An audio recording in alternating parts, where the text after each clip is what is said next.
Hey, it's Becca. Ooh, I am so psyched to pick up where we left off with segment 1 of this 2-part video.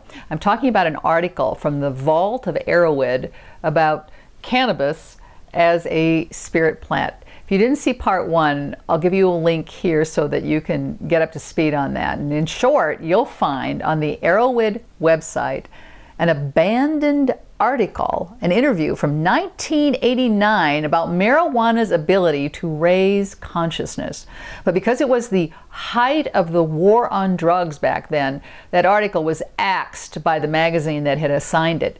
So let's look at some of the jaw-dropping comments made by the man who was interviewed for the article. By the way, the names of both the man who was interviewed and the reporter who interviewed him have been kept anonymous over all these years.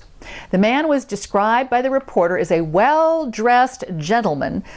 He stepped up to be interviewed after the reporter was refused entry to a public gathering in Berkeley, California. The purpose of the gathering was to, quote, brainstorm the ways and means to sustain a fundamental shift of social consciousness away from cultural materialism and toward spiritual unfoldment, end quote. But even with that noble purpose, the organizers of the gathering had decided that the group discussion would be closed to the public. So it was this man, who the reporter simply referred to as Blake, stepped up to be interviewed as kind of a consolation. He was an organizing member of a little-known meditation group called the World Mind Society, which actually has a website that you can look at. So Blake started out the interview by saying, I quote, "We at WMS, World Mind Society, believe in the higher potentials of human consciousness and its power to transform the self and the world. Our approach is to make the best use of the tools that are already available to the human being for the purpose of self-empowerment. Among these are the human body and mind, individual meditation, the sacramental use of marijuana, and the use of group meditation, or in other words, group mind force." When prodded by the reporter to say more about marijuana, Blake continues, quote, "Marijuana can be a powerful tool for self-improvement if used with the proper focus.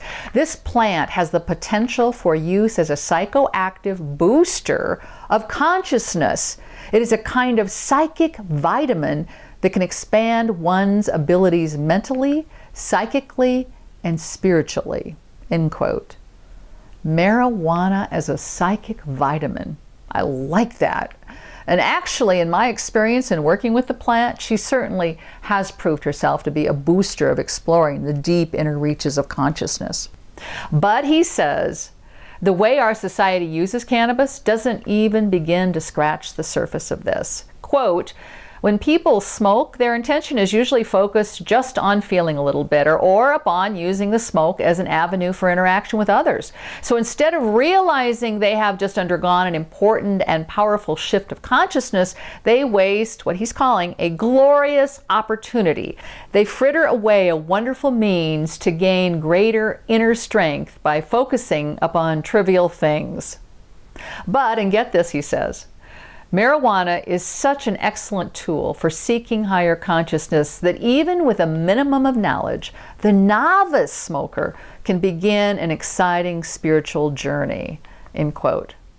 Okay, I just want to put in a little plug here. This is why I guide cannabis ceremonies, to unlock our potential and what they didn't know back then, to help heal troubling emotions.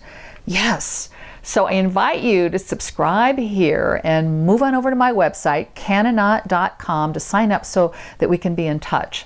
And one final thing in this interview that was kept on the DL all these years, here comes the clincher. Blake says, quote, "I think it's safe to say that the government and corporate world has a vested interest in maintaining the public consciousness within predictable limits. They fear the possible impact of marijuana's use on the mind. When it is properly used, it expands consciousness," he says. In other words, it accelerates personal enlightenment, end quote. The reporter adds, And enlightened people aren't interested in $500 suits or $5 million houses. They know that there is more to life than this, yes? Yes. And I'll leave you with this quote from the mysterious Blake.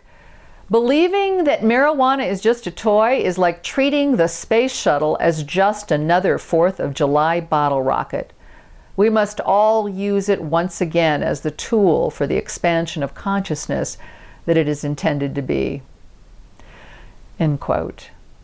Powerful words for a powerful spirit plant. I'm Becca, and I'm here for you and with you.